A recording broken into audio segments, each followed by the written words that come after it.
Counselor, I haven't seen Patrick. Has anyone heard from Patrick? Nope. Nope. No. Fran said that he would be joining us a little later, and he'll be joining by phone because he is working today. I'm going to reach out to Counselor Di Lorenzo.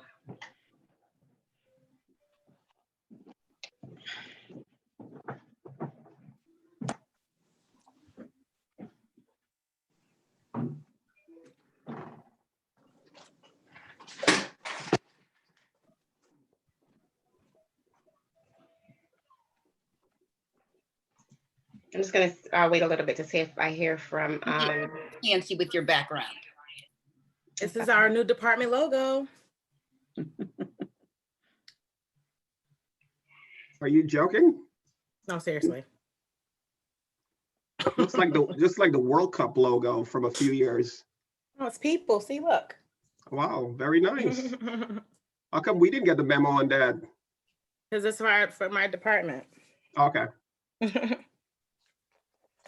Looks like somebody's trying to catch a pass in there, though, India. That's good. That's what I'm saying. It looks like a World Cup soccer logo. Phil, you're the green, Suzette's the blue, Camilla's the orange and yellow, and then I'm the purple one. Oh. Well, I think after yesterday, it's very fitting. Very, very fitting. I just text Patrick and I have not received. He's in. He's here. He's in? Okay, good. Patrick's on. Good morning, Patrick. Good morning. Good morning. Sorry I'm a few minutes late. That's all right. That's all right. That's all right. How is everyone? Good. Thank you. Good. Okay, so we're officially going to get started. Thank you, everyone, for joining us on this, our council retreat, virtual, right? So this is going to be a new experience for all of us. I want to thank Mr. Seymour for joining us again this morning. Thank you to India and Sharon and our town manager for being with us this morning. I'm going to ask, I know it's a council retreat, but I'm going to ask if India or Sharon or Phil have any input that they please offer it this morning. I think it's really fitting that we're having our council retreat at this time. Yesterday was Dr. King's birthday. I know Sunday that we're going to be having their interfaith celebration or memorial service for that. I was able to give a introduction or a little speech for that. And the quote that I like from Dr. King that I've been saying for the last few weeks, every opportunity I get to speak, is that we must learn to live together as brothers or die together as fools. And I think it's very fitting for us as council to start goal setting and to start to see where we're going for this year. It's really important that we try to be united as much as possible. With everything that's going on in the world, we need to definitely be an example for our residents and for those who are watching, because we do know that there's people out there watching us. There's people out there that likes to see the divide as much as possible. If we can learn to live together, not agree on everything, but learn to live together and to coalesce around the things that will benefit our residents. That's why they elected us. And I think it's important for us to center ourselves and to figure a good path forward. So with that in mind, Phil, do you have anything to say? No, not at the moment. I guess I'm on. No, not at the moment. I'm more here to listen and contribute as we progress as appropriate. Excellent. At this time, I'm going to turn it over to Mr. Seymour. All right. Good morning, everybody. It's good to see everybody again. All these faces that I've seen before, and some people have some new titles. Deputy Mayor Mann, I don't think you had that the last time I saw you. I don't believe so. I say congratulations. I hope it's a congratulations. Sometimes, you know, it may not be a congratulations, but I say congratulations. And I say congratulations to everyone who is here. And I'm really looking forward to this new year. I thank you all once again for this opportunity. I have, as a business and as a professional, have grown a lot through my sessions with you. So I take these very seriously. And this session today is probably going to be different from the last 3 or 2 or 3 that we've done, because it's going to be less about me talking in front and more about facilitating a conversation with you all. And our goal is, at the end of the 2 sessions, is to really walk away with 2 to 3 what I'm going to call strategic priorities that we can walk away as a town council and saying, these are some areas that we want to really apply some attention to and some intentionality in. I'm not I'm not ignorant to believe that in a total of 4 hours that we'll be able to, with high detail, identify exact plans and goals, but I want to walk away with at least some strategic themes or some strategic priorities that you all then can walk away with and begin to break down into some stronger action plans. But I want to give you some tools to move forward into that direction, and also, you know, offer, you know, my services if needed to further that conversation. I will make this one plea, and I think I said it again last year, and I'll say it again this year. I really think that one of the things that this council should consider, at least for some point in the next year or 2, is I really think that there really should be, and it needs to be, some type of mission, vision, or values for the town of Bloomfield. The reason why I believe that that is imperative and it's important is because when there are issues of conflict, usually we can use our mission and our vision and our values to guide us out of that conflict. And it ensures that everyone is at least, even with our political differences and our differences in ideology, we can coalesce around what the mission and the vision and the value of this organization, this town are. And so I really highly recommend that you consider that and think of that as a goal, because I think it'll help in the future moving the efforts of this organization forward. And I may have missed them. I've been looking for them on the website and I can't find them. So if I'm wrong in that assessment, please let me know. But I haven't been able to find them. Because I always like to build on that foundation when I do this kind of work. So that's just a recommendation from me to this group to consider investing in doing that. And I think the whole town will be better. And I really think this council will be better. And I think it'll just move efforts forward much easier, building on that common ground of your mission, vision, and values. Anybody have any questions or comments even about that before we kind of go in? And we're, you know, this is a small enough group. I've done sessions of over 100 people on Zoom. So this is a small group where you can govern yourselves in terms of muting and speaking. But anybody have any comments about that at all? I think the last time we met, I remember I just found the puzzles. Remember the puzzles that we did the last time? Uh-huh. So I just found those, and I think it is definitely something that we will look into doing. I know that there's a meeting or so coming up with the deputy mayor, and we'll try to revisit those puzzles and see if we can come up with something at least until the end of the year. And then depending on what happens next election, make sure that that process starts sooner rather than later, so that we can solidify who and what Bloomfield really is. And I think those would be the guiding principles going forward with the projects that we champion. So I think that's definitely a good thing, and we'll be having that discussion. All right, cool. All right, so what I'm going to do, what is different about this session, and I will say I have not conducted a SWOT analysis virtually before, because normally I'd have a big whiteboard and I can stand in front of you and have slides and diagrams and all of that. So this is where it is just a little bit different. I do have a question for you, and this is a technical question. This is probably for India, I imagine. I've noticed that the chat function has been removed. Is that not available? There's a question in the QA section, but did you remove the chat on purpose, or is that just part of this particular platform level? Yeah, for our IT department, we don't have access to that for our webinars. Okay, because this is actually a webinar, not a meeting. Right. Okay, that's all. Okay, because I know they don't have it in the webinar. All right, thank you.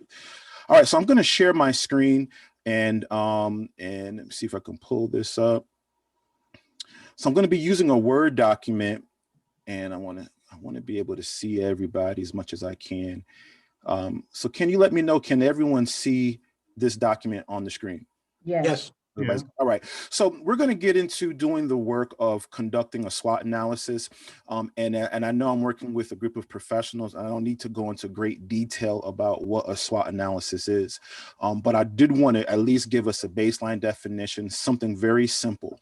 SWOT stands for strengths, weaknesses, opportunities, and threats. So simply put, a SWOT analysis is a technique for assessing these 4 aspects of your business, of your organization. And I also want to challenge you to know that you can also do SWOT analysis for yourself as an individual. And this is something I've taught and I've coached leaders through as well, where you sit down and you really analyze yourself as a leader and you go through the same process. And it, I think, is extremely valuable. And some of the broad benefits of an effective SWOT analysis is that it really maps out where you are in terms of a launch pad as a starting point, especially when you're engaging and moving forward with some strategic initiatives. Part of the reason why a lot of projects fail, quite frankly, is because they don't take an honest assessment of where they are now, and they end up having these kind of what I call pie in the sky projects.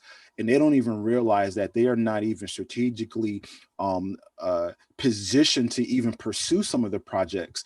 It's just things that they want to do or what they like to do, or they make decisions based on emotions and feelings rather than making decisions based on data. And what a SWOT analysis does, in a good one, it at least gives you a broad picture of where you are as an organization, but also where the external environment is. And you look for those alignments and those connections so that you can better at least choose your strategic priorities based on where you are now. So that's what we're looking to do today. And you can read here what it does. It's a source of information for strategic planning. It helps you to identify your strengths so you can build on them. It helps you to identify your weaknesses so you can work on them. It helps to maximize your response to opportunities and to, as much as possible, mitigate and diminish the impact of threats that are in the environment. And it is a really good tool to kind of launch off into strategic planning. There are, however, some traps, and I want to share this with you before we begin so that we can have these kind of in the front of our mind as we're moving in this operation. The first trap that I want to bring to your mind is what they call the laundry list. And this is where we do a SWOT analysis, and it's literally, we produce this list of 20 or 30 items in each quadrant, and we're just listing things, especially in the areas of strengths where we're trying to kind of make ourselves feel good. So we just kind of list every little thing, as opposed to really doing the work and figuring out, wait, what are the priorities? What are the most impacting strengths? What are the most impacting weaknesses? So while we're going to have some time for brainstorming today, the process between the 2 sessions is going to be to take some broad answers and to really try to draw them into some focused areas of priority and impact so that we can move forward. Next is generalities. And this is where we list things like, for instance, a strength, and we say communication is a strength. And that's very general.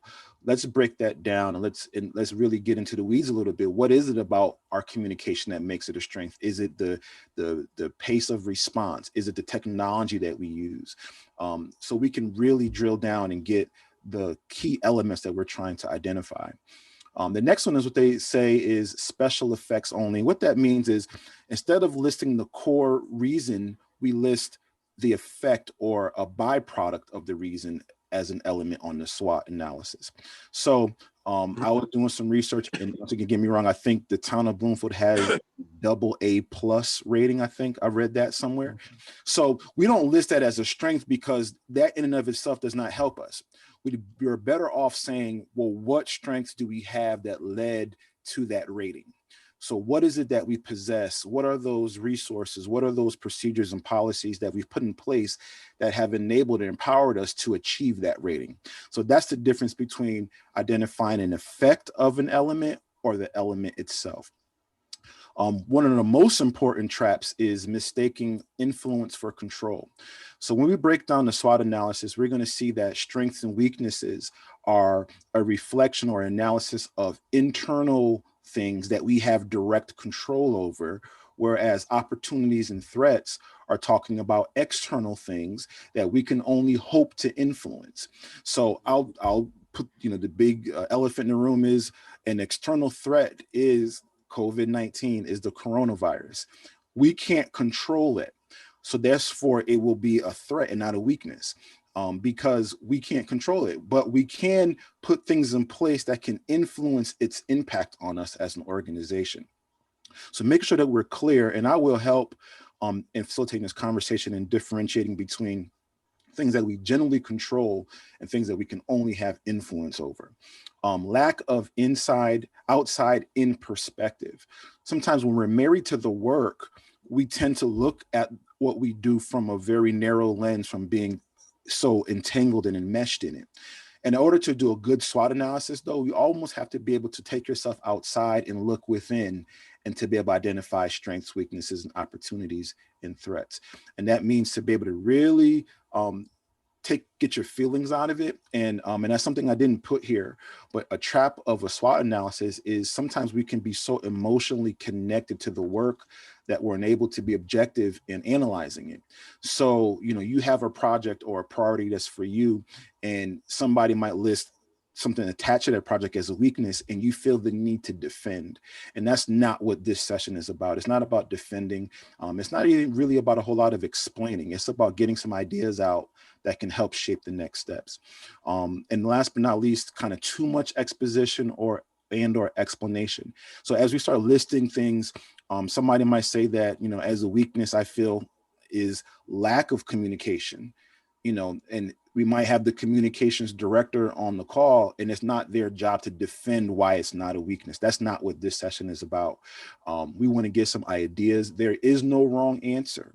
It is perspective. It is opinion, and we will have opportunity to ask for clarity. And I think that's key, to say, well, give us a little bit more about what you mean when you say that. But this is not the place to feel that we either are attacked or attack or feel like we have to defend. It's just a list. We're putting things down, and it's not for us to try to say, no, that's not really a weakness.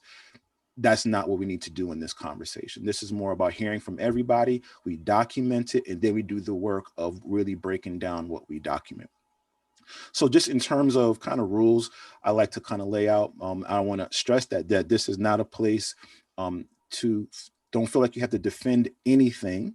There is no right or wrong answer. There might be something that somebody perceives as a strength that somebody may perceive as a weakness. It could be just the other side of it. So this is not the time through discussion to try to figure out who's right or who's wrong. This is a documentation session. And I really want us to feel free that this is a psychologically safe place where we can voice our thoughts and our opinions with clarity. And also, if somebody does ask for clarity, we don't feel defensive. We're not defending it. We're just going to explain it a little bit more, which will help us in our conversation. So does anybody else want to add anything to that in terms of maybe their perceived traps that they may think that we may have in this context, or things to look out for? Does anybody want to add to that? Everybody clear on kind of my views in terms of traps and what to look for, so that when we move forward, I just want to make sure that we're all on the same page. Everybody's good? Give me a thumbs up if you're good. Everybody's all right? All right, we'll press on. So now this is the part where literally you are going to take control of the conversation. I am going to document, I'm going to guide, I'm going to, I may ask some clarifying questions. I'm the outsider, and so that gives me a unique perspective, because I'm not connected to the emotions or the drama or anything around anything that is said. I don't know. So I'm going to ask questions literally probably out of ignorance, and also for clarity for my sake, which will help me in doing my job into kind of distilling some strategic priorities from this. But this is going to be up to you. And I once again, you all can govern yourselves. This is a small enough group where we can kind of just unmute and we can talk. But the first thing we want to do is, and this is kind of how I wanted to start this, just as a guide, and we're going to probably talk about this a little bit more on who we are, but I want to give everybody now about 60 seconds. I just want you to share with everybody in the group kind of why you do the work that you do. Why did you choose this path? There hasn't been long. This is not your bio. This is not your campaign speech. Just kind of right in this moment, why do you choose to do this work for the town of Bloomfield? And I'm going to, just in terms of how I'm looking, I'm going to start with Councilor Merritt. If you can start us off with that. You don't have to use the full 60 seconds, but it's good for everybody to hear why we all are here in this place. So we'll start with you, Councilor Merritt. Okay, thank you. Good to see you back here, Mr. Seymour. Are you hearing me? Yes. Okay. I just came into my mind that I suppose I do this work, serve on the town council, because to be honest with you, I think it goes back to when my father was on the council in the 50s and 60s, and it's a family tradition of serving the town. But specifically now, personally, I think I make a difference. And even though I'm in the minority and have been always, I think we have had councils who have been basically nonpartisan, and I think that continues. We don't divide up under party labels, and I think that's good. So I always think if I have a good argument, it gets heard and listened to. Okay. And I can personally feel that I've made a difference. And as long as you're doing something and making a difference, it's a very positive reinforcement. And so I'll continue to do it. But so I guess that really answers the question. Well, thank you for that. Let's move on to Councilor Wong. Good morning. Good morning. Here again.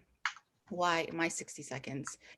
Making a difference, to Councilor Merritt's point, and impacting the quality of life for people right here, for a town of which I grew up in. Representation, I think that I grew up with the same people on council being recycled year after year. So having council today being refreshed with more progressive views is refreshing. Closing the gap in generational deficits in the Black community. I think that we can do the greatest impact from a local standpoint, and bringing more progressive viewpoints to local government. All right, thank you, Councilor Wong. Councilor Curtin, am I saying your last name right? Yeah. I know it's Rickford. Is it Curtin? Did I say Curtin it right? is the last name. That's all right, fine. You said it right. Formal. So, I'm trying to be. Yeah, you're not the only one. A lot of folks get confused with that. So welcome back, Mr. Seymour. Good to see you.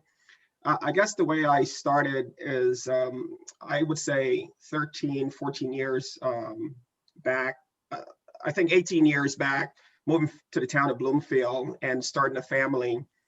I think it was a unique opportunity to serve on the town council. Having a young family and being on the council, you have an opportunity to help guide the future of the town that would benefit everyone, including my young children that live here. And I think that's a unique experience. Not a lot of folks are usually on the other side. So I think it's a great, I take pride in that, in being here and collaborating with my colleagues. And you know, what's unique about local government here, especially in the town of Bloomfield, I don't think we see party lines. It's basically a group of residents coming together to work on an objective. And I think we do accomplish that because we do cross party lines. So that's part of my reason. Thank you. Thank you. Deputy Mayor Mann. Good morning. Good morning, sir. Welcome back. Yeah, I've lived in the town in excess of 50 years. And part of that time was giving to the community as a soccer and baseball coach to the kids in town. Serving on boards and commissions, and basically utilizing my joy of this community. I moved here specifically. I did not want to live in a monoculture community. And I also wanted to take the time to utilize the skills of my training as an urban planner and a real estate appraiser, understanding markets and so forth, to see what I could do for the town and utilize those skills as part of improving my town. And that's my statement. Thank you. Mayor Suzette? Thank you, and thank you for coming back. Wow, I think my main reason for being on council is because there was a void in a voice such as ours, Black and Brown voices that were more interested on what was going on than actually having a title. I think for me, it was more important that our voices were amplified in the decision making of our town. I've always served the town of Bloomfield.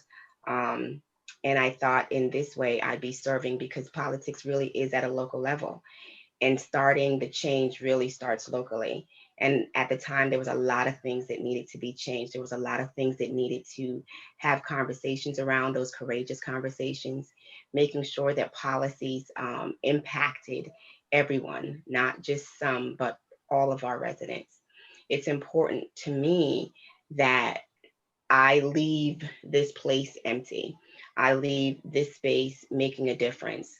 Someone could have said, you know, it was good for her to have been on council because we changed, we grew, we were stretched, and we came out better on the other side. I also think that political parties and political differences really only make a difference when you're running for election.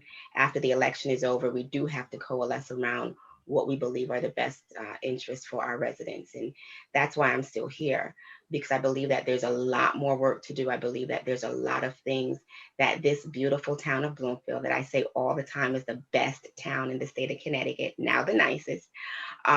There's just so much more for us to do. And I think being stretched will help us to be the best individually and collectively. So that's my purpose. You know, that's the reason why I fight. The reason why I get so passionate sometimes is because I know that we are better together. And if we can get over our differences, we can definitely see the long goal as a community. All right, thank you. Councilor Calhoun? Thank you, Mr. Seymour. And again, as everyone said, welcome back. Glad we didn't scare you off the last couple times that you've been around and available. I will say my initial goal for wanting to be on council was to make an impact in interacting with the community. COVID has put a serious strain on that. Because I love the touchy-feely, in-your-face conversation with my community. Again, not everyone has the electronic connected medium to be at all of our meetings, or it's a little more difficult to say go online to try to find dates and times to try to keep track. How do I connect on Zoom? So it's an impediment to what was initially my goal. But again, we push forward for where we are. But yeah, that was my initial goal for coming on. And you know, I now have an assignment where I can make a difference on commissions and committees. But again, it's lacking for me that my initial goal of the touchy-feely in your face. Okay, thank you. Is a councilor Go or Goff? Councilor Goff. Goff. Yeah, thank you. And again, nice to see you again. Thanks for being back. I'll be very brief. I got involved in this work to improve the quality of life in town and to make it a better place to live. I've lived here about 30 years. And while I think there are clearly lots of wonderful things about Bloomfield, I also think, and I think a lot of residents would agree, it's just not lived up to its potential. And you know, that starts at the local government level. We have to have, it gets a lot to your statement earlier about having a vision and mission statement. And we have a plan of conservation and development, which partially addresses that. But I don't think we've really, I don't think we've managed to reify that vision. And I think that local government hopefully is a place you can make a difference and actually improve those things for everyone who lives here. So quality of life and making it a good place to live. That's simple. Thanks. Thank you. Councilor Di Lorenzo. Good morning.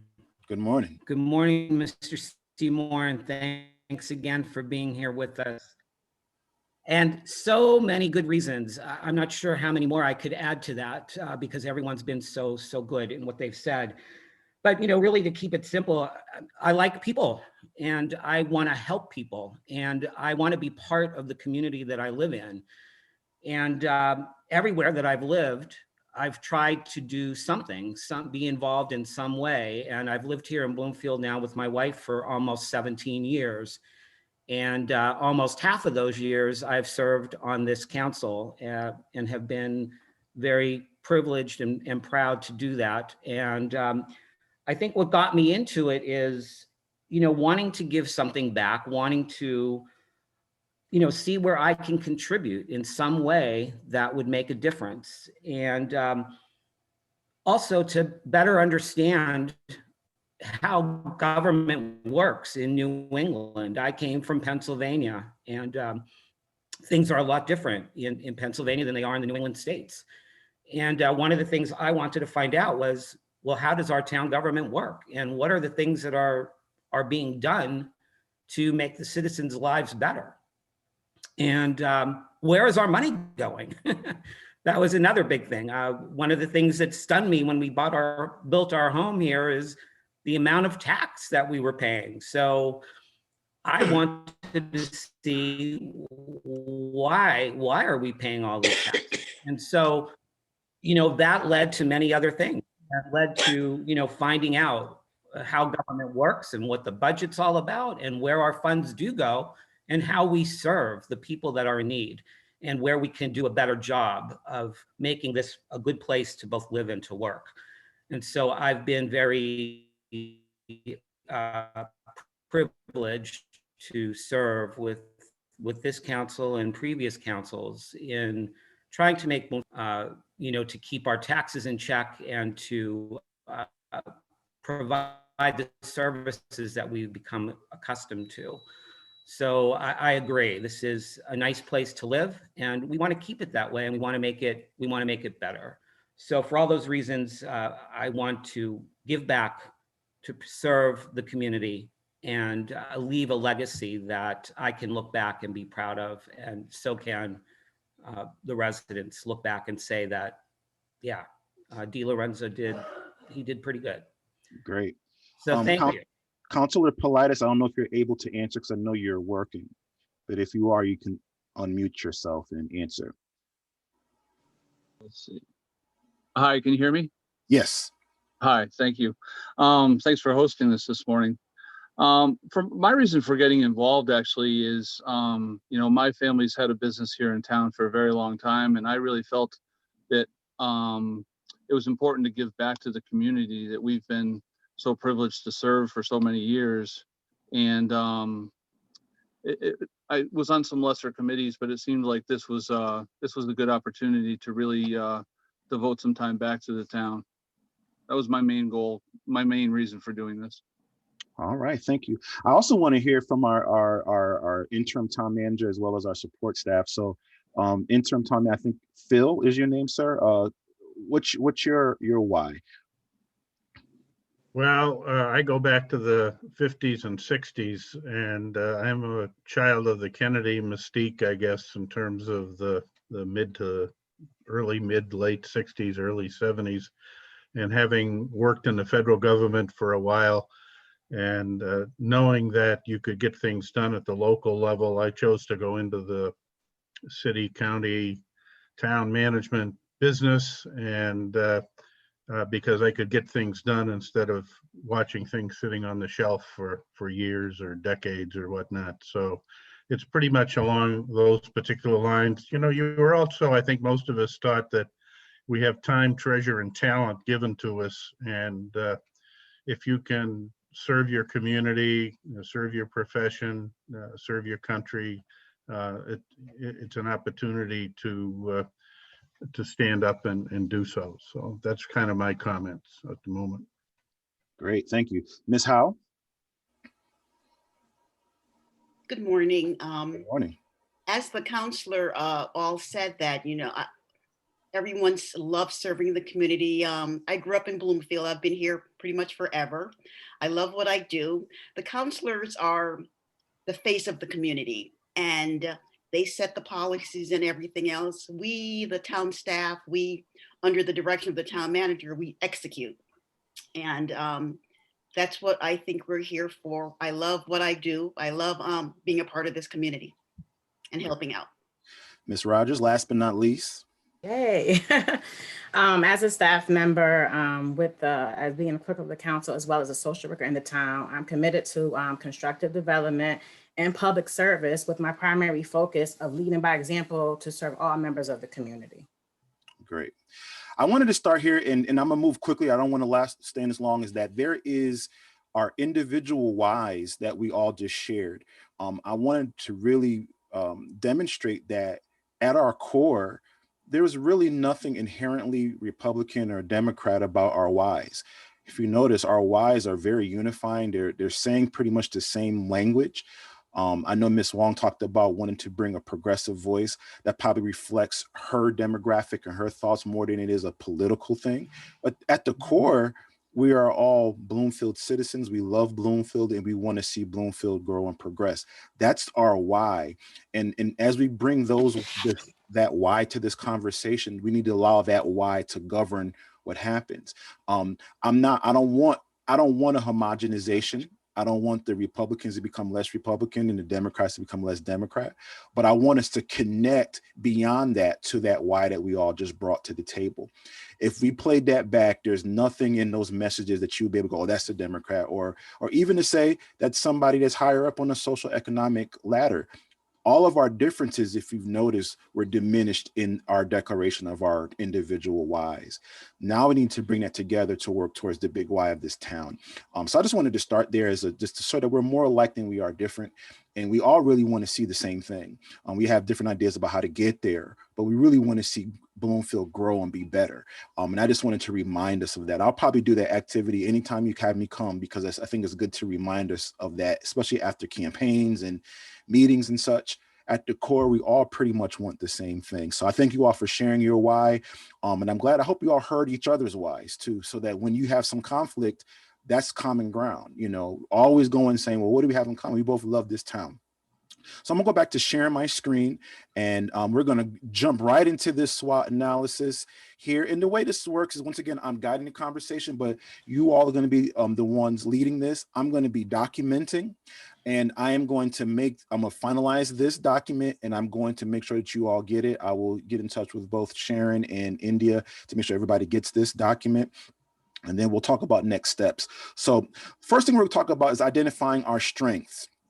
And there's some questions to consider as you all go around and start sharing some strength of the town of Bloomfield at large, and also the administration as well, is what do you all do well? What does Bloomfield do well? Where have we had significant success in the past? And I think that's very key. What are some things that happened in the past that were a home run? Were a touchdown, that were significantly successful, and then ask ourselves what fueled that success. What was it that made it successful? What internal resources, qualities, procedures, and policies and/or programs make you unique and stand out against comparative organizations? What I do want to ask as a question before I move any further, and this may be from our town manager, anybody, have you all identified any, and I see there's a question here. Oh, somebody, cool. Thank you, Miss James. Have you all identified any other municipalities that you use as a comparison in terms of analysis? Has there been, Mr. Tom Manager, you may have, that might be more front of mind than maybe the other, but I'll open it up to the floor. Are there? Yes, Councilor Merritt. Yes, it was kind of a pertinent thing, because a few of us have been looking at surrounding towns and trying to compare our taxes and our budgets. And they're all different, and it's really difficult to do, but I think it's a worthwhile procedure. And we have Windsor, which is a sister town right next to us, where the main difference is demographically very similar, but the main difference is it's quite a bit bigger than we are. Okay.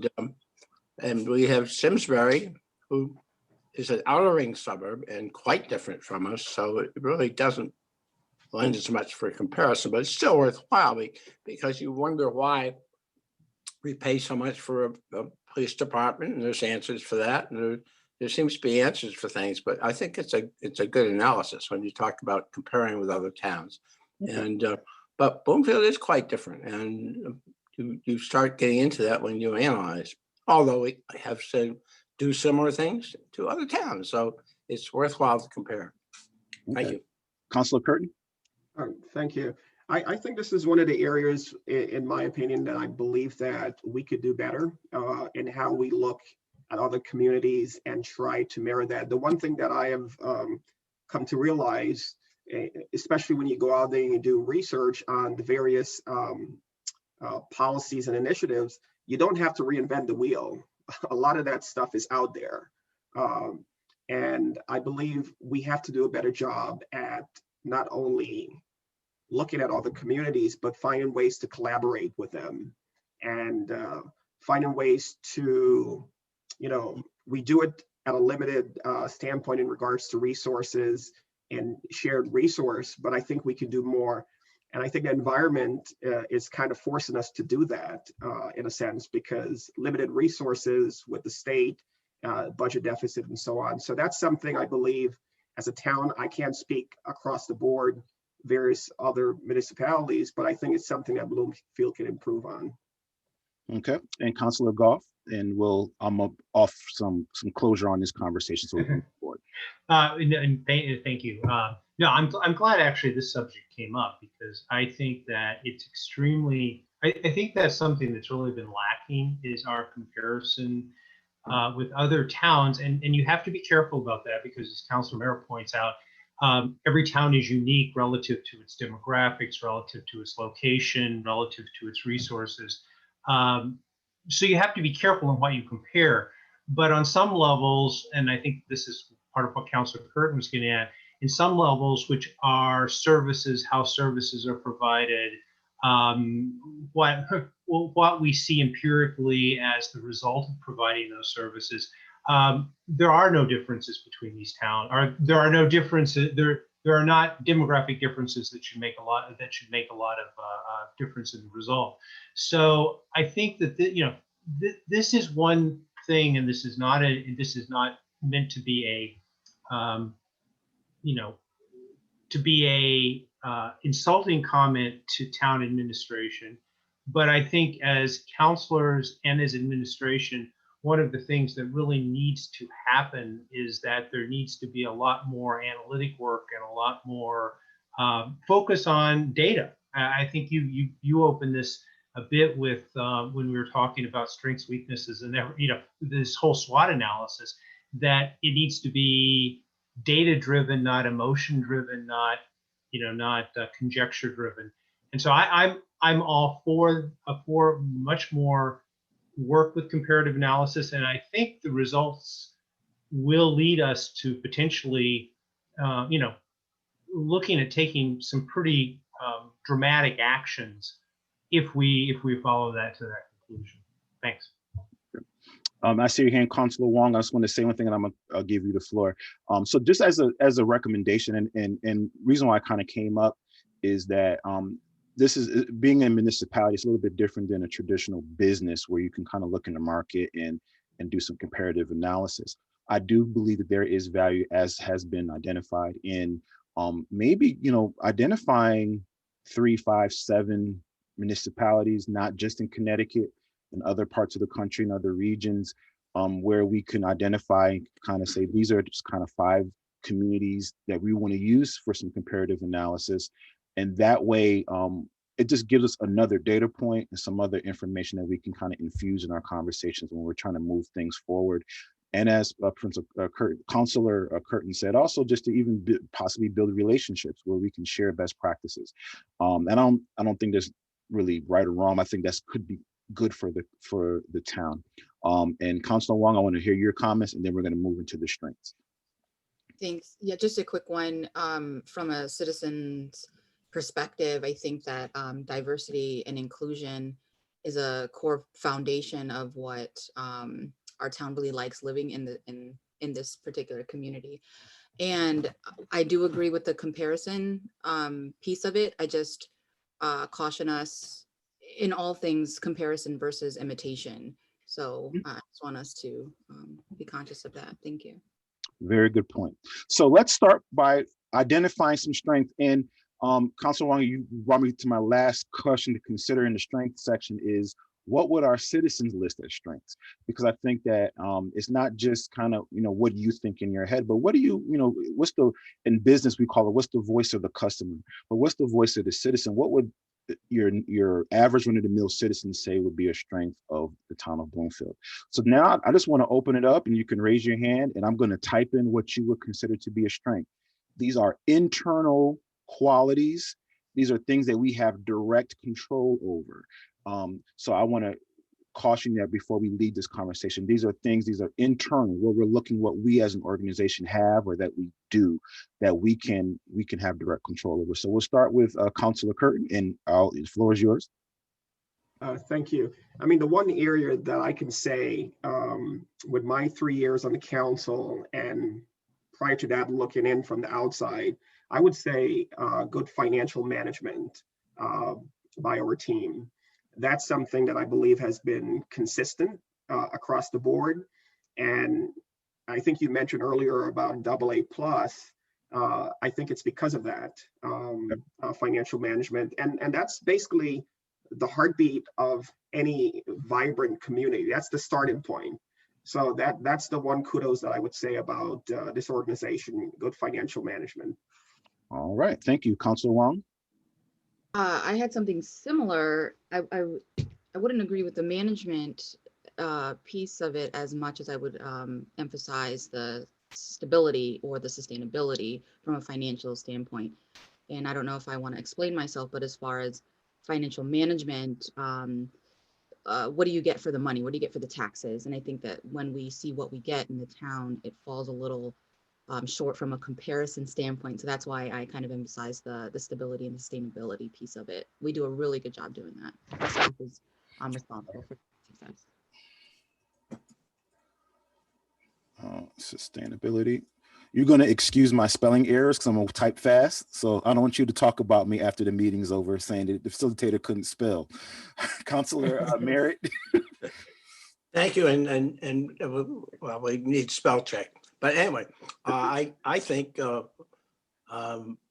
good government, I think basically over the last, I think as far as I go back, so at least over the last 70 something years, I think we've had fairly good government, and it's not been perfect all the time. We've had people that were a little subpar here and there, but generally we've had good town managers, good town management, good fiscal management, and good councils, and good councils that have been representative of the population and tried to do the best job they could. And I think that counts.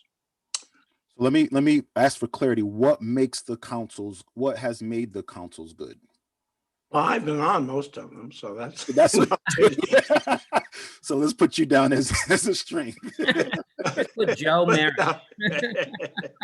No, I think they've all been trying to do a good job and been capable people. There have been differences, but and some councils are stronger in economic development. Other councils are stronger in other things, but they've always been good. And I can't look at a council that's been really bad, and I think that's a good thing. And I think generally in the community, people feel that way. So, I mean, people have issues and we have upsetting things, but that's democracy. But generally, I think they're very good. So I put an asterisk next to that because I think one of the things that we need to probably discuss anytime you talk about strategic planning is measures and targets. So when you hear somebody say like the town council was good, how do you as a town council, this is not for now, this is something probably for you to think about probably for our next session. How do you measure your goodness? What measures can we? Well, when you get reelected, you know, you're doing something right. Well, it could be, you know, but just as a council, how do you measure your success as a council? So that this time, you know, come December, maybe your last meeting is December 15th of 2021. How do you look back and say, how do we grade our success for the last year? That's not for right now. That's something for you to think about, because I think that's going to be key to strategic planning. So next I want to move to Councilor Goff. Yes, thanks. I want to make one comment about because I agree with Councilor Wong in terms of the fiscal, what I would really look at for the town is fiscal stability, financial stability, sustainability, and because of the level of our fund. I think that's probably what Councilor Curtin was really getting at with respect to the bond rating. I think there are some issues with financial management, so I agree with that, and I think that's something we'll need to come back to when we look at this. I want to ask one clarifying question about this exercise, because one of the things I sort of did this myself last night, thinking about it. And one of the things you mentioned for strengths, we wanted to put down things we have control over. One of the things I put down is, I think, as a strength for the town and something we should build on, is the fact that we have 2 major craft breweries in town. I think that's been a real boon for the town. On the other hand, is that not something we should be putting down as strengths? Because we don't really, we don't have control over the fact that those are here per se, but we can also make the environment better. So that's a question for you. Well, so I don't think there's necessarily, once again, it could go in a couple of different categories. So I think, to me, a broader look at that may not be specifically about craft breweries, but that speaks to a strength in attracting diverse businesses. Could be the strength that it is that we have the ability to attract and maintain diverse businesses in our town. It could be specifically that you think that that's a strength because of maybe some of the opportunities that those 2 particular businesses have brought to the town. So we don't need to get into the nitty gritty, because in another part it might say, well, as a threat could be maybe there's some environmental issues that those breweries present. So that's why something could be in literally 2 different qualities, different reasons. So my question to you would be, is the strength actually in the breweries themselves, or is it broader in your ability to attract and retain quality businesses in the community? Well, I think, and maybe you clarified it, that maybe this is really more of an opportunity. I think the fact that these 2 are here was because there was an opportunity to relocate. We had we have some strengths in terms of some spaces that allow these kinds of things to locate. I view it, though, as building exactly what you said, building on that so that we have an opportunity for other diverse businesses, which are more small scale and hire local people and that kind of thing to flourish. So that's why I was asking, where does this go? And I put it in strengths, but perhaps it's better in opportunities later. No, I think it's both, and I'll tell you why. Because I think the strength is, once again, what do we have? What's internal? So our ability to have land, space, maybe tax opportunities, incubator opportunities to attract small, diverse businesses is a strength. Now, an opportunity could be, for instance, that there is a boom of entrepreneurship and there's more folks looking to locate into smaller towns like us. So that's how it could be on both sides. So right now I'm just going to put the ability to attract in and retain diverse businesses. And then when we go to the opportunities, we can talk about what's on the landscape or what's happening environmentally or externally that we can take advantage of, that we can use our strengths to take advantage of. And that's how I think about in terms of opportunity. So it could be that there's a boom in breweries. Maybe that could be an opportunity, that there's a lot more folks who are doing kind of small batch breweries. And we, I think as a town, could be a perfect fit for a lot of those folks, because that could be an opportunity. That's how it could be in both. So Good. thank Thank you you. Thank you for that explanation. No problem. Councilor Calhoun.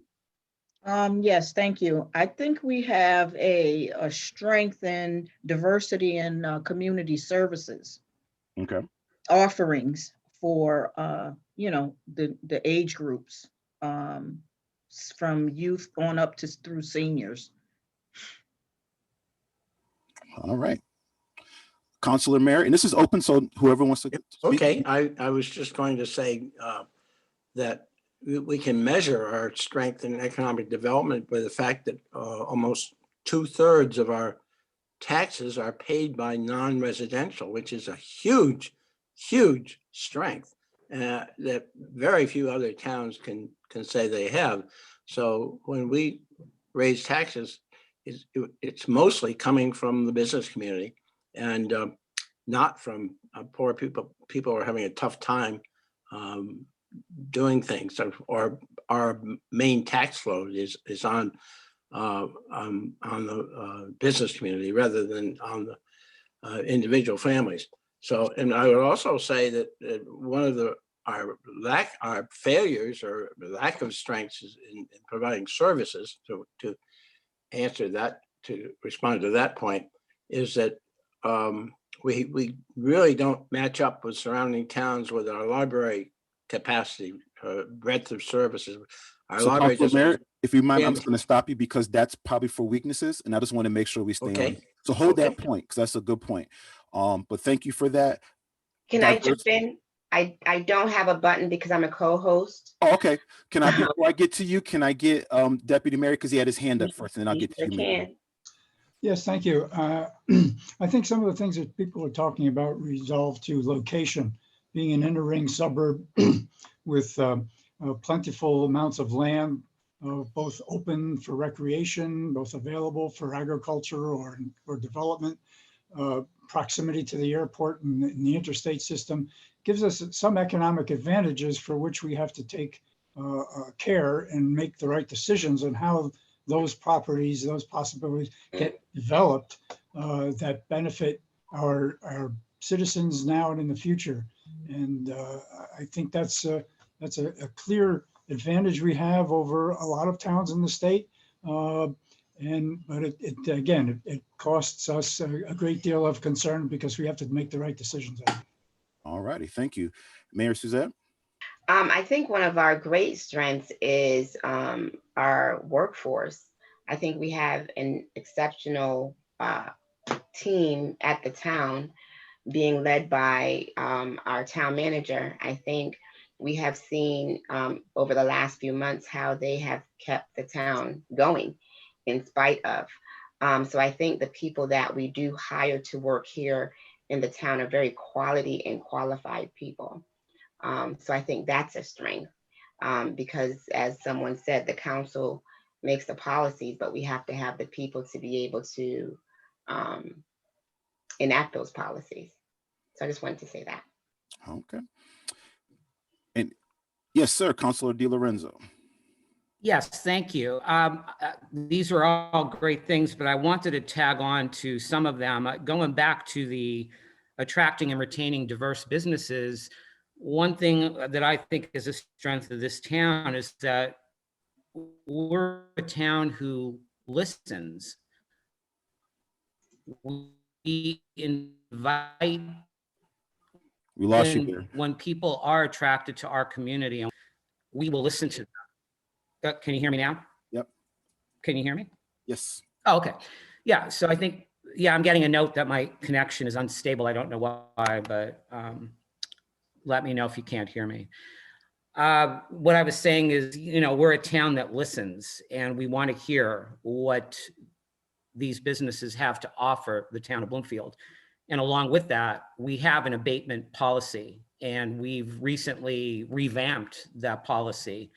Not that it's an automatic that someone's going to get an abatement, a tax abatement, but we're willing to listen and structure it in a way that will both benefit the community as well as the business or entrepreneur. The other thing I wanted to tag on to was the mayor's comments about the workforce. I mean, we have a dedicated staff. We have 3 departments, our police department, our public works department, and our senior services department that are all certified. I mean, that's monumental. I mean, they have worked so hard to get and retain those certifications and be recertified. I think that speaks to the, do all of this. And again, as the mayor pointed out, the staff has worked diligently throughout the COVID pandemic that we've been faced with, and continue to keep the business of the town running. So I did want to add those couple of things. All right, thank you. Councilor Calhoun? Yes, I just want to make sure in where I had offered diversity and community service, I want to make sure the offerings are clear in that as well. So I don't know if that should be another line item or diversity of community service. Thank you. That'll do. Yep. No, I get what you're saying. You want to just make sure we're clear. We're not talking about like generational or racial diversity. Is diversity in offerings, right? Correct. Yep. It's both, but yeah, my focus was on what was offered as well. I thank you for that clarity. If anybody else has anyone they want to share, you can put your hand up now, Councilor Goff, so we can move on to the next one. Yeah, I just wanted to riff slightly on that, and again, what is its strength in terms of how much internal control? But I think another thing that gives Bloomfield a lot of strength is we have a very talented citizenry. And I think that goes along a bit with what Councilor Calhoun is trying to is expressing about the offerings of the offerings we have out there from the town's point of view. One of the things we get with participation at sort of all levels, and when we try to go out and do things, it's amazing with the number of talented people that live in, talented people and people with interesting backgrounds and people who bring a lot to the town. I'm sure that's the case in every town that has something like that, but I'm constantly amazed in Bloomfield at the citizenry. Now, we don't have, the only control we have over that, obviously, is making it a quality place to live, to attract people that this is somewhere they'd like to live. But, I think that goes along with sort of what we have to offer. No, I agree. I think that goes there. It is in terms of thinking about this as an organization, that would be a resource. The fact that you don't have to go out of the town to get folks to lead these various programs, the fact that you have the talent here, I'll consider that to be a resource. Any other last strengths before we move on? Yes, sir, Mr. Town Manager. A couple things. I think, one of the omissions, and perhaps it's purposeful, is education and the school system that's not on the list. I think that needs to be looked at by the council to see where they feel about that. I think going back to participation, we have a broad range of, and I would accentuate that, we have a broad range of opportunities for citizens, residents, so forth, to participate in various activities in the community. In fact, we have a problem, like most communities today, getting people that are willing to volunteer to commit to these things. On the flip side, you have the strength of that, where the people that are committed are very committed to participating and helping the town out. I think that's my comments at the moment. Thank you. Okay. Before we move on, any last things? And this is not a definitive, so between now and our session 2, if you think of some things, Councilor Wong, I see you, we can definitely add to the list. So we'll close out with Councilor Wong's comment and then we'll move on. I don't know if it's an appropriate strength here, but I just wanted the town manager to elaborate on why he feels the school system is a strength. As far as any details, just so I just was curious about that, but I understand we're not looking into elaboration here. Nope, that's fine. You can ask for clarity. So absolutely. I think I was throwing it out more. None of you feel that way, or do you feel that way? It was more Okay. Okay. a surprise that it wasn't on the list, or maybe it's not a surprise that it's not on the list. It was more, I won't say a challenge, but a query as to we were so focused on town things that sometimes on a broader basis, we don't think of the Board of Ed or so forth. If it's not on the part of the rest of you, then you can take it off. I have no, I won't say I don't have a vested interest. I do have a vested interest because I live here, but. Yeah, I would maybe say value. I would probably reword it, value that we find in a strong school system. And then I think we may have some different ideas from a weakness standpoint of what we can do better to support a more competitive school system. So I just want to thank you, Phil. I just wanted a little elaboration. So Sure, not a problem. It was becoming increasingly apparent that it wasn't on the list, and I think we were more focused on our own self rather than maybe a little bit of a broader template to look at. It's not a problem at all. Sure. Okay. And I think Councilor Curtin may have had his hand up before we move to weaknesses. No, I'm going to pass on that. I wanted to say something pertaining to that, but we'll probably follow up later on that. Okay. Comment. Yeah. So, I want to stress there really is no right or wrong answer here. So, for instance, somebody on the council might feel like our school system is a strength, and that's fine. And somebody else might feel like, well, there's opportunity for growth, and that's fine as well. Once again, there's no right or wrong. So something could be in both. This is about you all individually sharing your thoughts. So don't feel like if somebody puts something down as a strength, it cancels your ability to say that I think that there's a weakness. And I think a perfect example of that is citizen participation that town manager Phil is talking about. He says, well, the folks who are engaged, they're very much engaged, but then there's opportunity to engage some more folks. So it could be in both. So this is about documentation more or less than explanation and going into details. Councilor Curtin?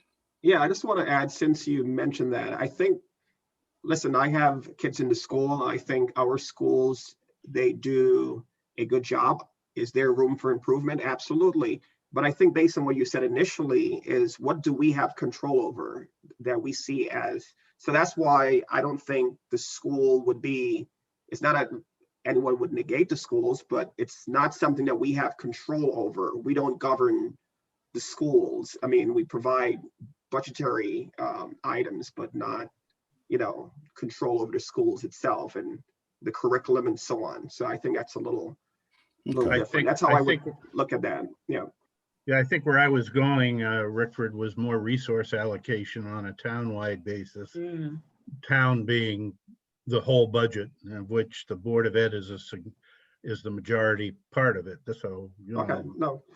And I know we have dialogues every year at budget time over, allocation issues. So that's partly another reason why I at least put, and I like the question marks after it. That's good. So yeah, because what I hear from that particular thing, and I don't want to make it about that, is that it could be a strength in the sense of, I think like Councilor Wong was saying, we value it from a town council, which is demonstrated by resource allocation. We value education in the school system. Now, there could be an opportunity to improve the management of those resources to produce a better. So this is how something like this could be, and once again, in multiple quadrants from a different angle, where as from the town council perspective, we think the way we invest in education is a strength. We might have some difference of opinion on how that investment is managed, and there could be an opportunity. Does that make sense? How that can kind of live in both of those places. All right, cool. So listen, I'm going to make a quick observation here. I'm just looking at time. I'm at where I'm supposed to be at ending this. And I just want to ask some permission. I know the next thing on the agenda is who are we? I think we've addressed that a little bit. Do I have your permission, Mayor Suzette, to continue on with this in this flow for right now? Is that okay? I can't see all the counselors' faces, but I believe that it is. I believe it's important that we continue. I do know that we are making time. Probably what we can do is maybe extend the next session and give us some homework, who we are and all that stuff. But I do think that this is important. So please go ahead. And if Yep. you can permit me, because I cannot raise my hand is up. Okay, just put your hand up real big so I can see it, then I can call on you. Okay. And we're not gonna go past 12 o'clock. So wherever we are at 12 will end. I was just moving that particular agenda item so we can kind of continue on. Yeah. Yes, Councilor Curtin. No, that's the mayor. I just put my You're hands giving up. affirmative. Okay. The mayor is first. Yeah. Flexibility. Yep. Let's move to weaknesses. Now, this is kind of the other side of that question. And I want to also just bring a little clarity about internal and control. This is a unique situation being a municipality. I think we've kind of brought up the concept, the issue of control. And so you may not have direct control over it, but once again, is it within our resource allocation? Do we have, is it within kind of our purview to kind of manage it in some way, shape, or form? So, or just internal things that are connected to us as an organization or as a town. So here's some things to think about for weaknesses. What are some areas of improvement? Tough conversation. Where have we failed in the past? And what fueled the failure? What, maybe looking at some projects that just didn't work and why didn't it work? What is lacking in our organization? And here goes that comparison thing. How do we lack in comparison to other similar organizations or municipalities? And what would our citizens list as weaknesses? So with that, I'll open up the floor and we can kind of move on. So I see three. So I'm gonna start with Councilor Merritt, Councilor Curtin, and then Deputy Mayor. You've negated my hand again. Oh, I'm sorry. You know what? I apologize. I'm looking at, you know what, Miss Mary, so let's start with you. We'll put you first. Thank you. I'm so sorry. If I do it again, just call me out. They say, hey, Mr. Seymour, you can't skip me. So let's start with you. I'm sorry. It's okay. So one of our biggest things is communication. We do not get the word out to our residents, and I think our residents would say the same thing. Communication. I know that back 3 years ago, we talked about a communications person, and when we whittled through the budget, that didn't make it. It probably won't make the budget again this year, but I think an opportunity would be to create something to make sure that we're communicating with our residents on a more frequent basis, that we are sending them information on a timely basis. So I think that's a great weakness of ours. I also think some of the projects that we do, that we put money towards, some of those things get lost in the cracks, and we're trying to figure out where are we in this phase of 50 phases of a project. So I think it's communication, and it's also project management, or getting our hands around the projects that we have, the phases that they're in, the cost of those projects. I think all of those things are weaknesses on our part. Great. Okay, let's start at the top. Councilor Merritt. Thank you. I going back to education, our school system, and this is a little of a hot button issue with us, always has been, and it's not perceived by the world as being a great school system, and that's a problem. It's perception to a large degree, and that perception is fed in by its lack of diversity, and it's a single race school system, and I think more and more people are realizing, and this will improve the perception, that that's not all that important. And I think they do a good job, and especially with the resources they have. And so I think we really do have a good school system, and they're doing the best anybody could do in these situations. But it is to some degree under our control. And I've been pointing out that less than half of our budget, our town budget, is the school system. It's and that is very unusual. In other towns around us, it's well more than 50% of the town budget goes to the schools, and that kind of. We also have a small school system. People will point that out, but generally, still, that means that to some degree it's we decide what their budget is, so to some degree it's under our control, and people will point out other pros and cons, but the perception of our school system's quality is certainly a problem and a weakness. So, Okay. And I just want to, just as we move forward, don't feel like you have to explain in great detail. We're just documenting. You don't have to defend your choice of it. So, but I do thank you for the clarity with that. Let's go with Deputy Mayor next, and then we'll move right on down the list. Thank you. Unlike a private corporation, we don't determine what we do based on profit, which makes our challenge much more difficult. We have a lot of programs, a lot of issues to deal with. And I agree with, back to the mayor's comment about project management.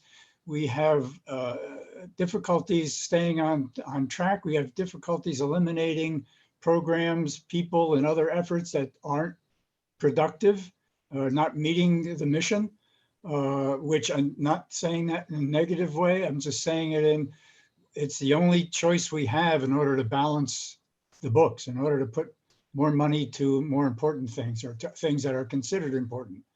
Whereas we used to be concerned about maintaining basic services. Services in municipalities have been stretched over the years, and we need to have a focus, a better focus. Okay. Cool, thank you. Sorry. Next on my screen is Councilor Wong, and then Councilor Calhoun, Councilor Curtin, and Councilor Goff in that order. Councilor Wong. I would say maybe this could be snowball off of the mayor's comment, but specifically updated technology and an updated technology IT platform. We don't have that, which really lacks. We have some lacking of tools in communications. Funding priorities. Funding priorities, as well as lean efficiency and lack of vision.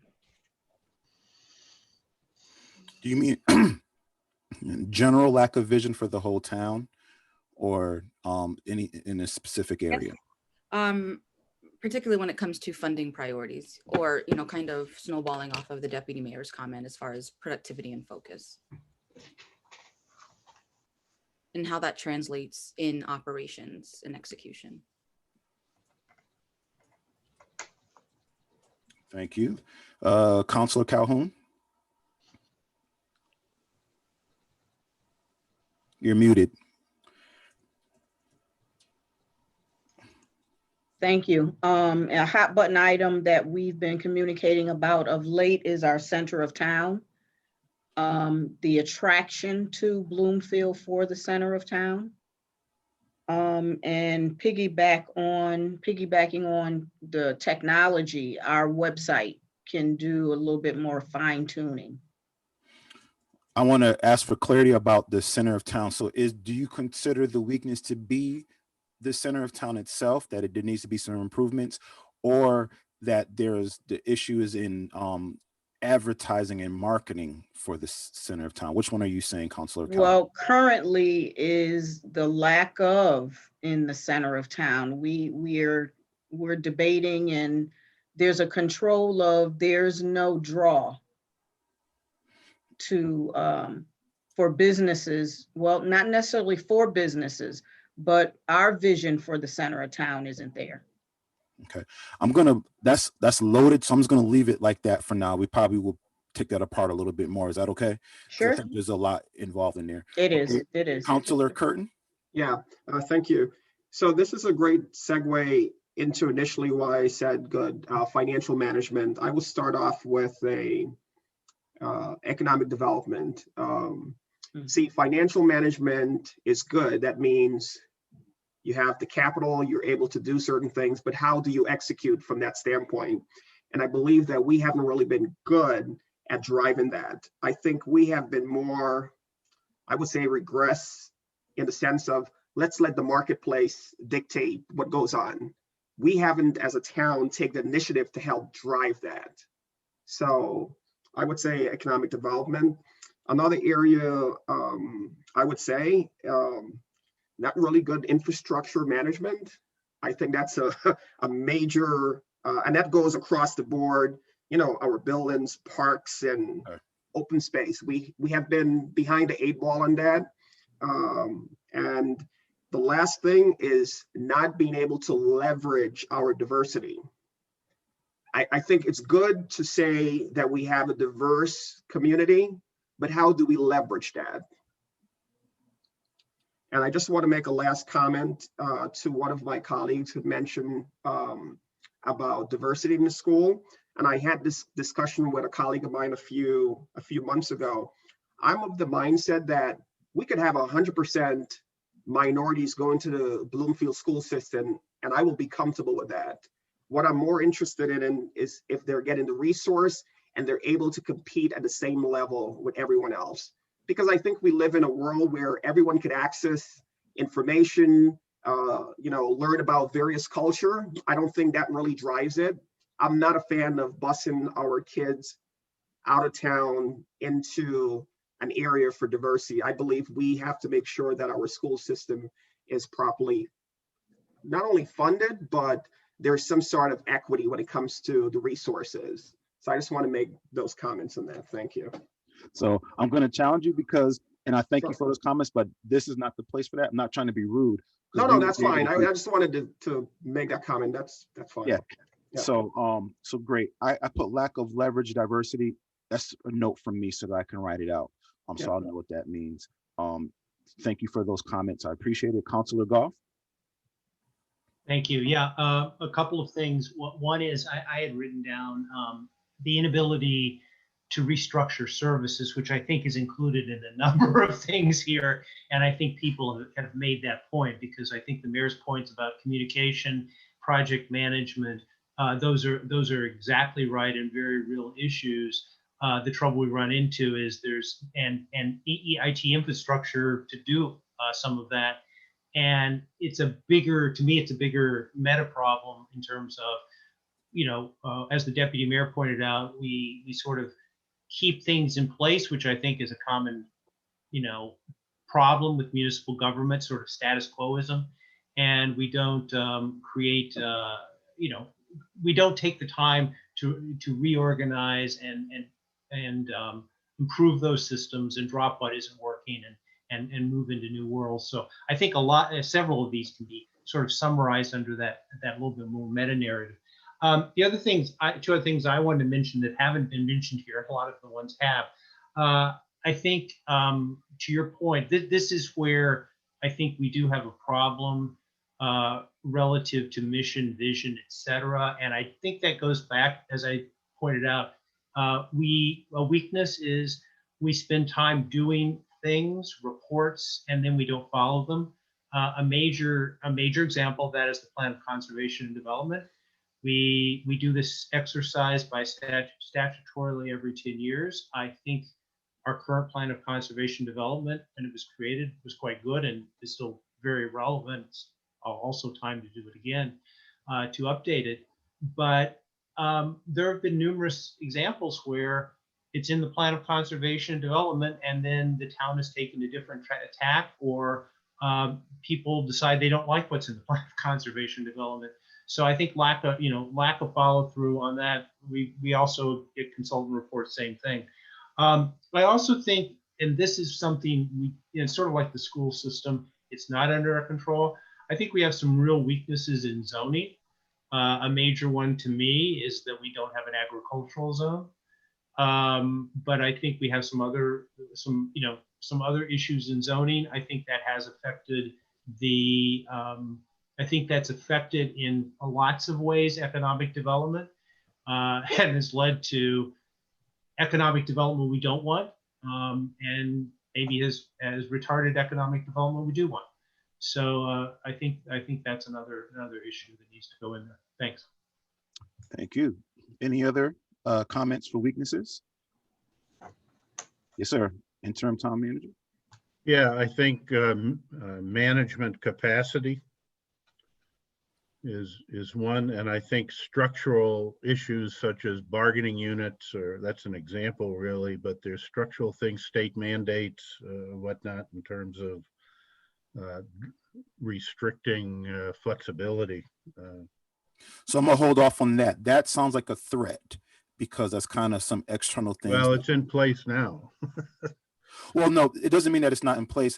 The difference between a weakness and a threat is that there's some things that are externally kind of forced upon us that we have to deal with.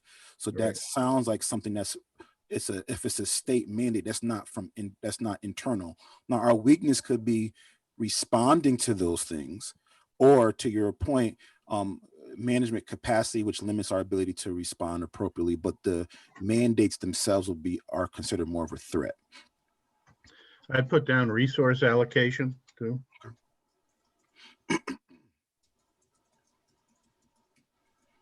And in what sense do you feel that that's a weakness?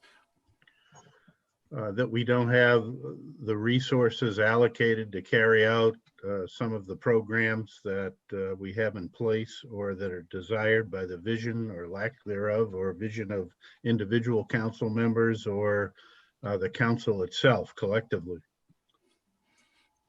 So it's not so much of mismanagement, it's more of a lack of. It's lack of, yes. Okay. And I think visioning maybe too. Some of these resource allocation issues come down because visions are created, or circumstances are created mid-year or throughout the year, and there's not resources to be able to implement or take corrective action necessarily in some cases. Some cases there are, you can reallocate things, but in general, it's an issue. Councilor Merritt and flexibility. Flexibility. Did I have that down? I was thinking that in my mind.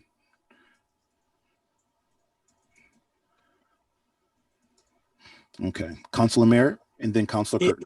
Yes, I was going to get back to with strengths. I mentioned the library, and I would bring our library capacity as a problem, because we have only half the floor space of our surrounding towns have, so that we aren't able to provide the full range of library services and we're addressing it. It's pertinent this year because we are talking about putting something in a referendum to expand the library space. So. Okay, Councilor Curtin. Yeah, thank you. I think one area that I believe that we lack is how we track our progress, right? Too often, I believe that we do a lot of good things, but we don't track it and we don't measure it towards, okay, how it was before and where we are today. And sometimes we could beat ourselves up, but I think I can say from my perspective, on the last 3 years being on the council, there's been a lot of progress, but we haven't tracked that as a council, I believe as a town, of what those progress are. And I think those are good, because people sometimes will say, what's going on? What's being done? What you guys did, but there's a lot, but we don't track that and measure that. Yeah. Okay, thank you. Councilor DiLorenzo. Yes, thank you for acknowledging me. This is there's no way to raise a hand other than, flashing it. It doesn't seem to be one of the options. I don't know why. This is a good list, and I agree with most of these items, and a lot of them were ones that I had listed, but I did want to pick out a few that I've got that I don't see covered here. And one of them is, and I think Councillor Wong started with this one, and it's the tools that our staff is given, and training and education to go along with that. As an example, I was appalled to learn that one of the staff had no idea how to create an Excel spreadsheet. So to me, that was a clear weakness in that, what are we not giving these tools to the staff? Are they not getting the training that's necessary to use these tools? So I do think that training and education needs to be listed. Another item that I had here that I don't think anyone brought up is publicity. It seems that Bloomfield gets a lot of negative publicity, but when we do good things, and there are a lot of good things that are done, we don't get that out. So maybe that falls under the communication piece aspect of it, but I think we need a better way to, and maybe this goes to one of the next, to the opportunities, but you know, we get negative publicity and we don't get a lot of positive publicity. And I think we need to find a way to improve that. And lastly, I'll say volunteerism. We have a weakness in that we don't attract and retain people from the community to be involved on, for example, Councilor Calhoun's committee on committees. We have so many vacancies. Each of the respective political parties, you know, do their best to try to, you know, seek out volunteers, but there's got to be a better way to somehow make, you know, people want to come forward and serve their community. So I'm viewing that as a weakness. All right, Thank you. And Councilor Calhoun? Yes, I wanted to kind of go back to what Councilor Curtin had mentioned about tracking progress. But then Councilor DiLorenzo stole my thunder when I was going to say we don't do a good job at communicating all the positives that we do here in town. So that, but then when Councilor DiLorenzo, just for clarification, for the volunteerism, yes, we can attract a lot more, but up until late, our committees and that list was full. So that's of recent that we've had quite a few resignations. Okay. So I just wanted to clear that up for you. All right. Any other? Yes, Mayor, I see you. I'm not gonna miss you. Mayor's gonna be through with me after this session. Oh no, definitely not. Lack of diversity in mid-level management. Okay. Or higher. Hi. And I don't know if this is a weakness or a strength. Usually when people come, they stay. So you don't have a lot of movement, you know, growth. I'm gonna put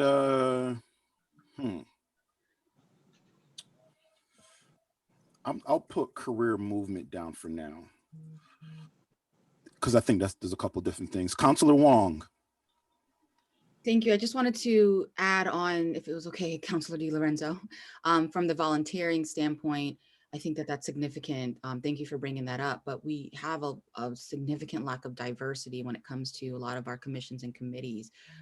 Take, for example, the CEEC doesn't have one person of color, or, and it's basically all one generation of representation in a committee such as that. So I just wanted to make that, while there aren't any openings, to Councilor Calhoun's point, there's not a lack of diversity there as well. Thank you. Yep, agree. And I know on the BRTC that we have openings for minority party members. So Can I say though that I think we have more Dems that are willing, and I'm sorry, JL, but we have more Dems that are willing to participate. But because of that, having to have that minority participation rule, we get jammed up. But that's neither here nor there. yeah. Okay. We All need right. And the Republicans tend to stay on forever in a day, so. All right, I'm gonna stop it before it gets. I feel it turning the corner. so listen. This is what I want to do. Go ahead. How about, I haven't heard yet from Sharon in India. Do you have any input in any of these? I'm not trying to put you on the spot, but I would love to hear if you have any thoughts on either strengths or weaknesses. No, I personally agree with everything that's already been said. From a staff perspective, I definitely agree with everything, basically. Everything's been hit on. Okay. I was going to say that also. I think the counselors did a good job in covering. A good job in what? In covering the list. Okay, cool. So this is what I want to do because of where I'm at with the time. And I'm really excited about session 2. I want to stop here. I want to share some observations here at this natural kind of division in this conversation. because when we move to opportunities and threats, we're going to move to some more external things that we have some influence over. I don't want to split that conversation in half. I do want to share a few observations so far about what I have. I want to talk about that next session, kind of next steps, and then we'll probably be able to adjourn at that point. So first of all, I just want to thank you all for being candid. I thank you all for following the rules. That's always a good thing. I like what I'm hearing so far. And the reason why I say I like what I'm hearing so far is that there are obvious themes that are already surfacing, which is really good. What that says to me is that all of you are working together and you're not so disillusioned that you're seeing things that nobody else sees. That means that the issues that have been presented, if you've noticed, they've already kind of naturally begun to kind of group themselves under some larger themes that I think we can address. And I think that's always good. It would be challenging if all of you had completely kind of disparate ideas of what weaknesses were or strengths. So that's good in the sense that it helps us to move some of these things forward. I will say, just looking at weaknesses, and this is just a very early observation, is it seems like project management in and of itself as a practice and as a discipline is an opportunity for some growth. And I want to connect that to lack of training, because that is a situation that could probably be solved by having some training in project management, the actual discipline of project management. And I think connected to that project management is a lot of the other things that are there. I'm looking at IT infrastructure, technology that's attached to communications. So there's some natural kind of groupings and themes that are already emerging, which to me is going to make it much easier to kind of transition to the next kind of phase of this. So what I want to do is, in terms of, and the mayor says that told me to give you all some homework, and I am going to give you all some homework, is I want you all to begin to think over this next couple of weeks between now and our next session about opportunities and threats. And I want to just kind of briefly kind of have a quick conversation about what they are. If you notice, a lot of times I was challenging you, saying some things are external or internal. But when you think of opportunities and threats, these are usually kind of external, outside things that can have an impact on the organization. So for opportunities, it's what upcoming changes, whether they're environmental, legislative, political, regulatory, fiscal, etc., that can have a positive impact on the organization. What external trends have the potential to positively impact the organization? So like as a thought, and this is something just to kind of think about, is as we are dealing with this pandemic and with the availability of the vaccine and this possibility of kind of climbing out of this place, what changes will that produce that can have an impact on the town? That's thinking about opportunities or threats, because threats are really like the other side of that same coin, which is what changes can have a negative impact on the organization. What do we see down the line that could challenge us? What are some expectations or some regulations from the state that are coming that are not here that can have an impact, or even that are here? What trends do you see happening that can have a negative impact? Thinking about things of economic stimulus and how will that impact or not? Land renters. There's so many different forces that are at work here, and we need to identify what those are and how they can positively or negatively impact our organization. So I do want you to kind of think of what are some of those opportunities and threats, so that when we come into our session 2, we'll start with that, and then we'll move towards the next phase. I do also want to share with you kind of the broad strategic planning roadmap that this kind of launches. And then we're going to do one activity and then we'll adjourn. So generally speaking, and this is just kind of my thoughts in terms of strategic planning, which is, there's many different roadmaps you can use, but this is kind of generic enough that you can kind of shape it for your needs. You start with the SWOT analysis, which is going to help paint a picture of kind of who we are, where we are, how we are right now, kind of what's going on. From the SWOT analysis, and this is what we'll work on in session 2, is now we're going to start trying to make some what I call strategic connections amongst the elements on the SWOT analysis. And to give you an example about that, and I'm sorry, I'm not trying to move it too fast. I don't want to, make anybody motion sick. So let's say, for instance, and I'm just trying to see if I can quickly kind of put something together here. Let's see here. So the idea, for instance, is how can I take a strength and build an initiative upon a strength that'll help me to either address a weakness, mitigate a threat, or to take advantage of an opportunity. So, if a strength of ours is the ability to attract and retain businesses, so then how can I build upon that to address some of these other things that, for instance, economic development? So if we can attract new businesses, how can I use that to have a positive impact on our current lack of economic development, or better, from what I hear from you, intentionality in that? How do we use our strengths of fiscal stability to convert that over and impact our ability to have some vision, intentionality in identifying funding priorities? So it's making these strategic connections between the different elements on the SWOT analysis is the next step. And then, I'm sorry, move so fast. And then from that list, we start saying, well, we start looking to see if there's some natural themes or groupings that kind of surface. And I've already seen that. And those will help us to determine what our strategic priorities are then, based on those strategic connections, using this to impact this, and making those relationships. Out of those strategic priorities, then we start developing action plans. In terms of what I deem to be my contribution is to get you to step 3. And I want to walk away in session 2 with some broad strategic priorities that we'll have for this group.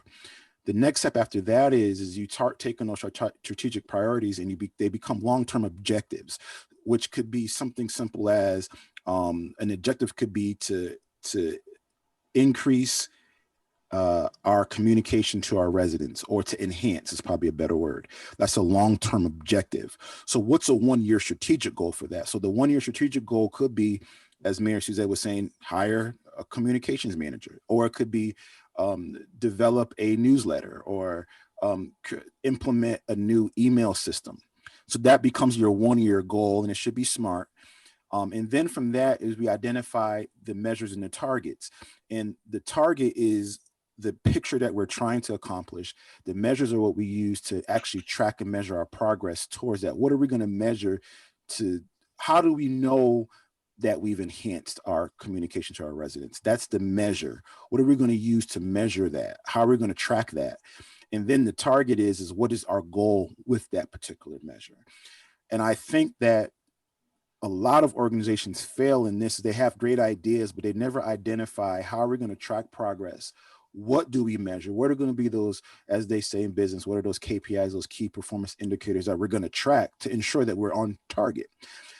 When I heard in your weaknesses that project management is an issue, so I think that's going to be an area of challenge because it takes strong project management to make that happen. But that is kind of my overarching kind of roadmap for looking at strategic planning. My goal is to bring us to step 3, to walk away with having some strategic priorities identified, and to at least to be able to provide you with some next steps to take those and transition them into action plans. But that is a separate process. It's going to probably take a little bit more work, a little bit more kind of undercurrent to some of your work that you're already doing. So I wanted to do that. Yes, Councilor Curtin, you have a comment. Yeah, in listening to what you're saying, it struck me. I used to watch a show, it's called Billions, and it's they're about a group of folks who invest, and usually sometimes when those investors hit a block where they can't really get over the hump, something is going on.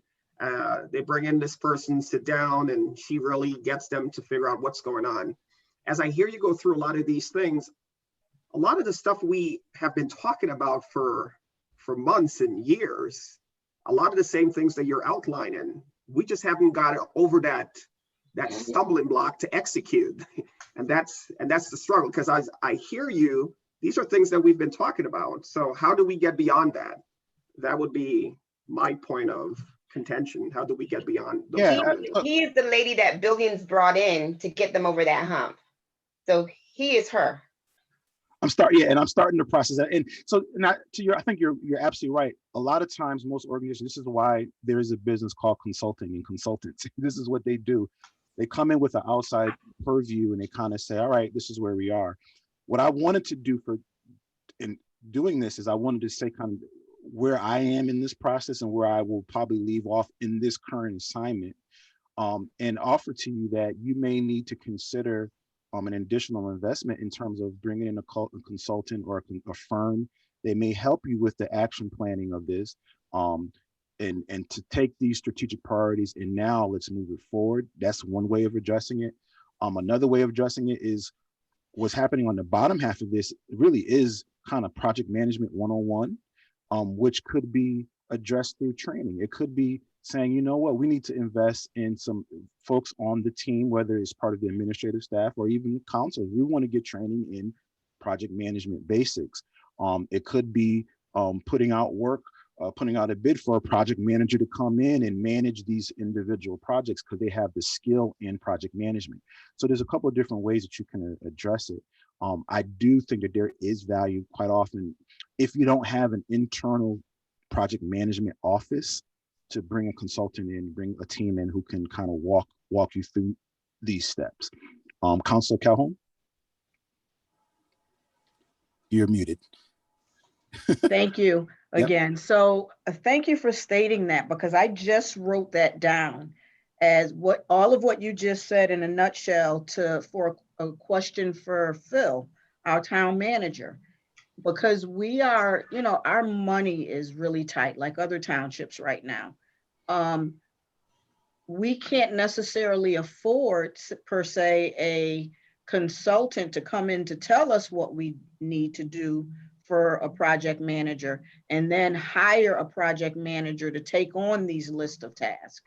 So, we may need to look at mid-upper management or maybe volunteerism for upward mobility to take on small projects, one project at a time, to get some of what we need to have done completed.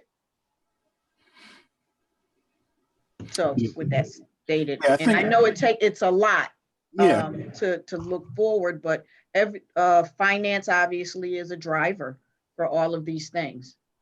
So, and I see you, Council Kern, I just want to add this little piece to think about. So what happens and you may have experienced this in your professional careers, is what happens usually in larger corporations, they usually have a project management team. Yes. And their job is just to manage projects. And it is a functional role, and it's not about them having a particular position on the org chart. It's really a function. They manage projects. So they get the project, they identify the stakeholders, they draft up the project charter, they put together their budget, their project plans, and they just manage the projects. So the investment could be in either expanding a current role and providing some training in that. It could be fiscally, it might make more sense for you to bid out a contract just for a specific project to bring in a project manager to manage, or to manage a group of projects, and they would become more like a portfolio or program manager in that sense. Or it could be providing training to the various department heads that these projects may live under and give them some project management training. So those are all things that you should and could consider as a possible solution. Councilor Curtin and then Councilor Goff. Yeah. And I think the deputy mayor mentioned this in one of his comments earlier when it talked about looking at your current staff and seeing exactly their potential. I think it's important. You don't necessarily have to hire someone from outside to come in. Sometimes the best individuals are who are already inside the organization and know some of the challenges to move in those positions. So I think this is part of the strategic planning from an organizational standpoint, that you could invest in current staff to take on those roles. Yeah. Councilor Goff. Thank you. And I echo that and also build on it a little, because I think that is a possibility. I think the major, major issue we have here, and I've said this before, but I think it's worth repeating. We haven't done the hard work or not we, but the administration in whatever form hasn't done the hard work that is necessary to look at how things should be reorganized. Because when you started on this discussion, it was more of add on, hire consultant, add functionality. What we really need to do is look at the total breadth of things. And yes, as was just pointed out, some people may need to be apportioned to other tasks. Other tasks, other tasks may just go away. And this is sort of the fundamental problem. To address a lot of these issues, we need sort of a very top level reorganization of how things are done, how functions are how different things are addressed, and what tools are used for them. That gets to the IT issue. So I just want to make sure that we, from my point of view, this is not an issue of adding on per se. It's an issue of how do you, the term that used to be used in business is probably very old fashioned now, but how do you right size things? How do you put them in the proper alignment so that you do meet your objectives? And that is not just a matter of adding on. Thanks. Deputy Mayor, thank you for those comments. Yes, thank you. One final comment. I guess we're talking about priorities. It's nice to have an annual discussion like this, but priorities change all the time, and we need to be flexible enough to be able to deal with that conundrum. It's endemic within our operation of the town government that there are more priorities than there's money to fulfill them. So if there's so many priorities, there aren't any priorities. We need to focus on what priorities we think are the most important and that we can accomplish and within a given period of time. I appreciate your long-term and strategic goals. And I think, from a planning perspective, that's the way to go about it, to keep track of these things. But I think we're lax in that process of tracking priorities and being flexible enough to change in midstream when conditions change. Absolutely. I was going to make one comment, then I'll pass the floor to you, Councilor Merritt. And once again, this is just my envisioning of how this works. And I think for an organization like yours, I think that flexibility is absolutely essential. The challenge comes, however, is that if we're not governed by an overarching vision or mission, it's so easy to be swayed by competing priorities. Whereas if I had a vision and a mission in place, I can make sure things align with that. And I use that as the measuring stick. But I think we still should identify those priorities. We should also in the process identify how do we address when new priorities arise? How do we divert so that we're all on the same page? And I think once again, this goes back to that's good project management. Good project management can look at changing elements and make the necessary changes communicated as needed to make sure that the project either changes course or stays on course. So I think so much of that is wrapped up in the function of project management, which is seemingly to be something that we need to work on. So Councilor Merritt, well, have your comments. I'm gonna make a final one, then we'll give the floor to Mayor Suzette. Thank you, Mr. Seymour. I feel, You're on, we can hear you. Okay. We always have a problem with so many capital projects, and that's when you talk about project management, I think of those immediately. And we have projects and we vote the money for them, and then nothing happens for years. And we don't have project management resources, period. We just aren't staffing up enough or using consultants enough to get these things done. We've had a proverbial sidewalk that I think about maybe 7 years ago, we put in the capital budget, and it still isn't built. And we've added 2 more sidewalks that haven't been built as well, or at least 2, maybe 3. they aren't happening as well. So this last year was a lot of priorities went by the wayside because we were worried about our budget, but we need to get back on track with those things and somehow get enough staffing or organization or move people around to get project management. So somebody is worried about getting those sidewalks done, whether we hire an outside consultant or, but there's a lot more than sidewalks and more important things maybe, but they're important and we should get them done. And these things hang around for years and they slide back as a priority, but we still want to get it done. So I think your point is well taken. I hope you can push us over to do something about that. Thank you.